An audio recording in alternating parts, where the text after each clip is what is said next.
Nowadays, we hear a lot of relationship contents that are focused on, oh, how to make him or her fall in love, how to make him obsessed, how to this, how to that.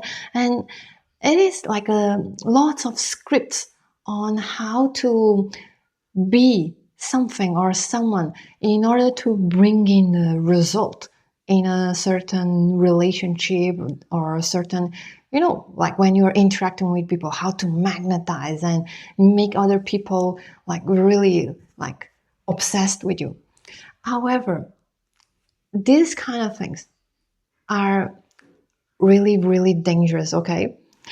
As someone who dove deeply into personal development and even went to a 2-year course on modern therapeutic practices, traumas, childhood, and then also shamanism, ancient wisdom, I can tell you that, oh, and also my own experience, I can tell you that if you are going to this dark side, you are just going to resonate and encounter darkness, Because what happens is that when you are bringing a persona, a mask, and if you have this energy that is like dark because you are wanting to manipulate, because you feel insecure that if you don't do that, then you're not really getting, for example, the love that you want, or getting a man, women, etc., or the attention of others. If you're really having this kind of energy, you are going to resonate with someone who is complementary, who is also in a similar energy, okay? Because we will always resonate with complementary people.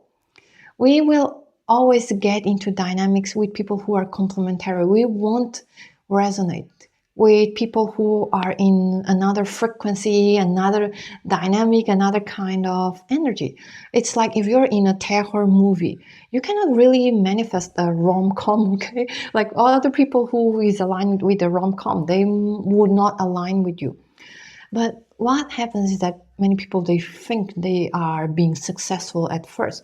For example, there are a lot of content on sugar babies. They are giving this advice for women.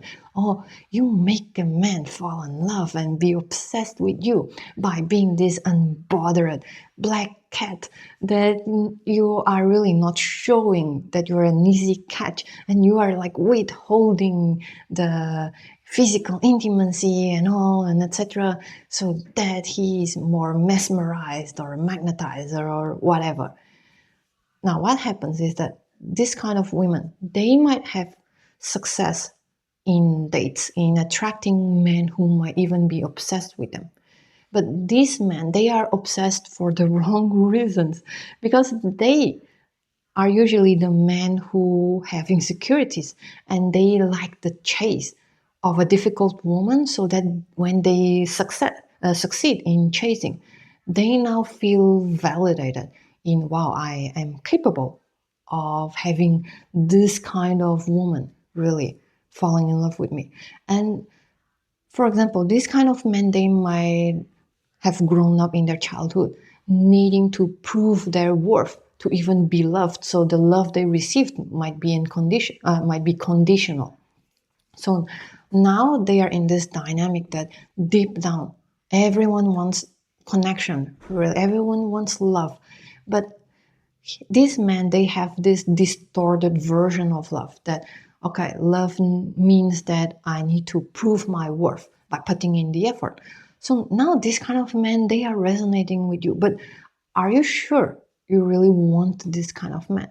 I mean, you see, those sugar babies, a lot of them, they came from a place that they needed to survive. They needed to be in a dynamic with a man to survive. So they might as well learn the tricks to make a man give them what they need and keep the man really in these ways. But they are not really caring for the genuine connection. So while you are really succeeding in keeping a man's attention, like, is that really the kind of man in relationship that you want? right? So if you don't really want that kind of darkness, it's really better if you can avoid that kind of darkness. And for men as well, many men, this red pill community, manosphere, that they get a lot of women, they succeed. But what kind of women they are really getting? And many of them, they realize how empty it is. Yeah, they can get a lot of women to sleep with them, one night stand and all. But then they feel empty, really, at the end of the day, because they don't have the real, genuine connection. And deep down, many men, they crave for this woman who is really their partner, their ride and die. But then because they get into this kind of things, but then of course this is like an industry that they really earn a lot of money. So the influencers that are doing so, they are really preying on people's deepest desires, but distorted perception, because they are in pain. Because many men and women, they are hurt in relationships. Then they come out of these relationships really with all this hurt, this resentment, and then deep down they question, am I really worthy of a good relationship and genuine love?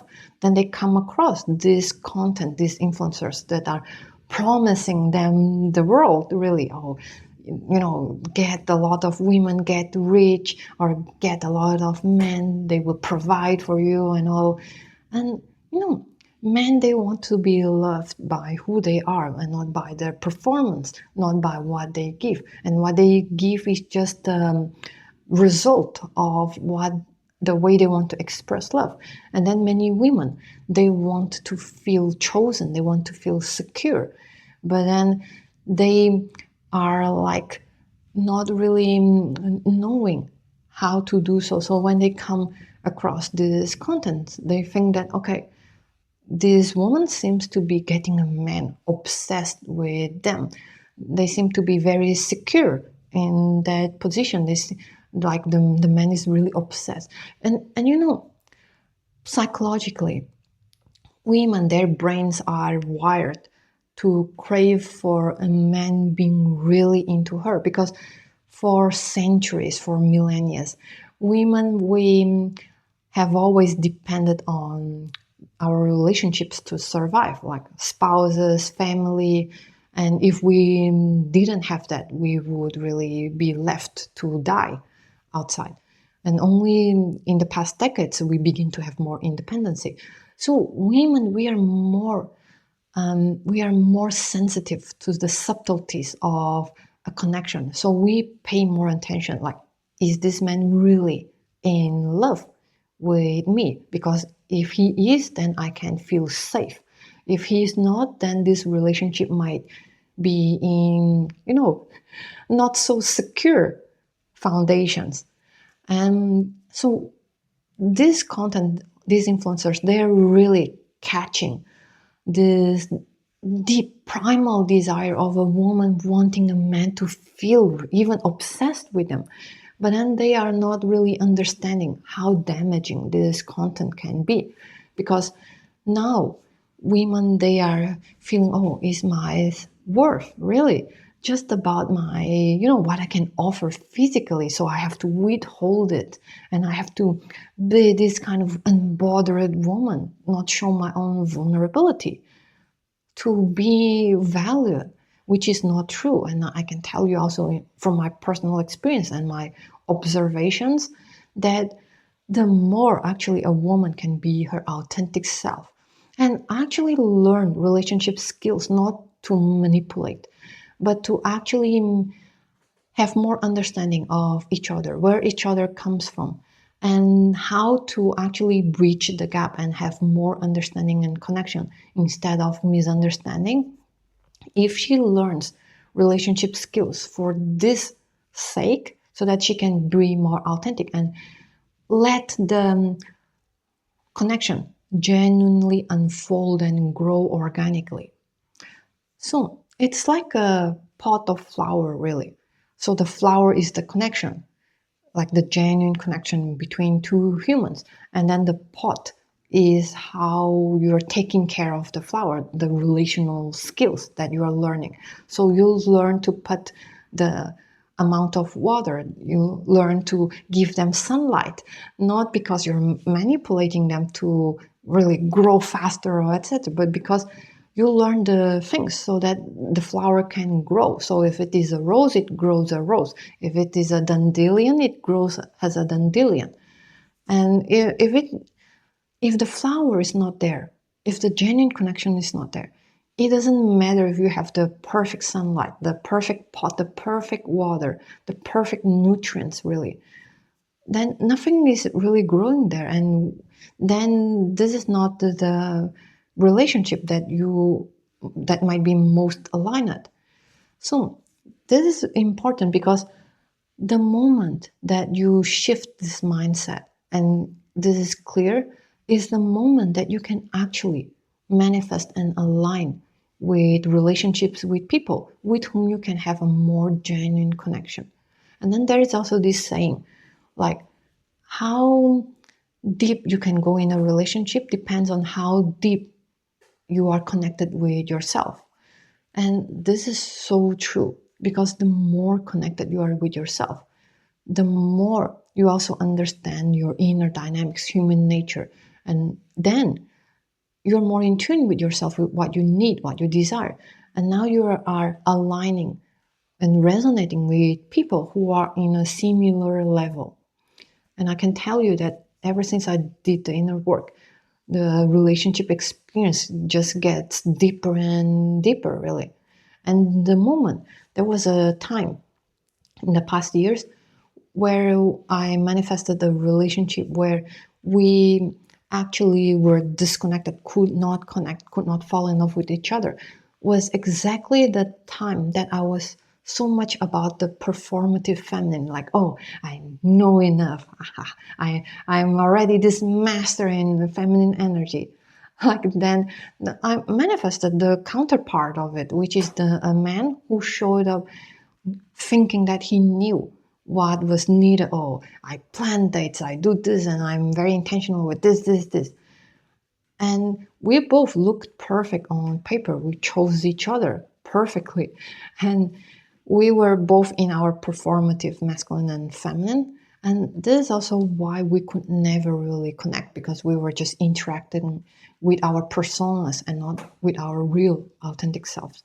And yeah, that was the only time that I experienced in the few relationships that I had in the past that we never really fell in love with each other. And that was really a wake up call. And I didn't like it at all compared to the times that I could really fall in love and had a genuine connection, deep connection.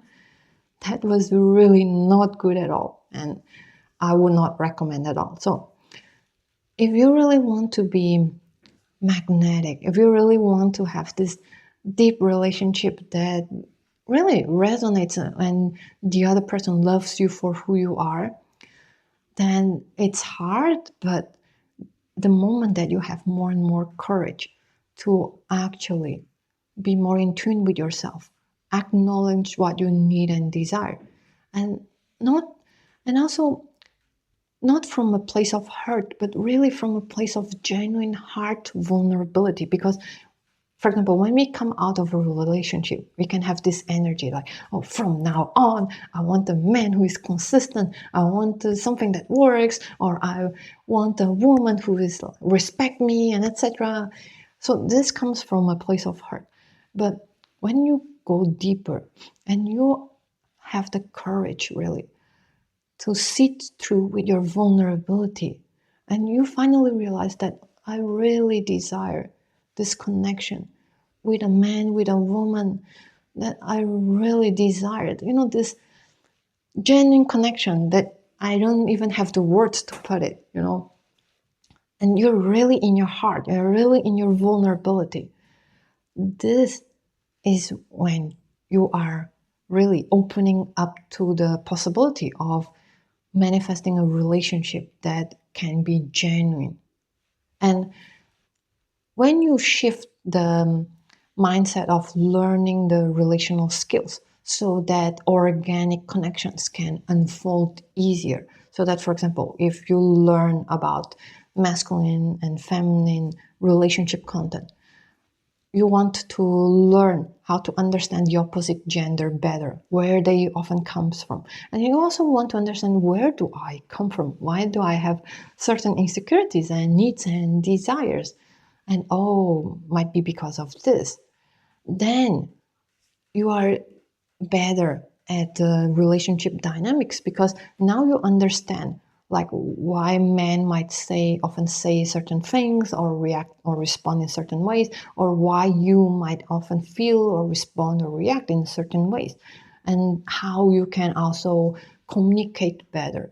So you see, if there is no genuine connection between you and someone, then no amount of relationship skills can actually help to develop a connection. But if the connection can be there, if there is a potential there, but it requires relational skills to make it sustainable, so that you don't, for example, if someone brings in something, the other person doesn't feel hurt or misunderstands it, and then you can actually communicate in a way that bridges more connection. Then that's the mindset that really helps you align better with the genuine relationships that you would desire. So my name is Monica, and if you find this content interesting, feel free to like, share, and subscribe, and see you next time. Bye.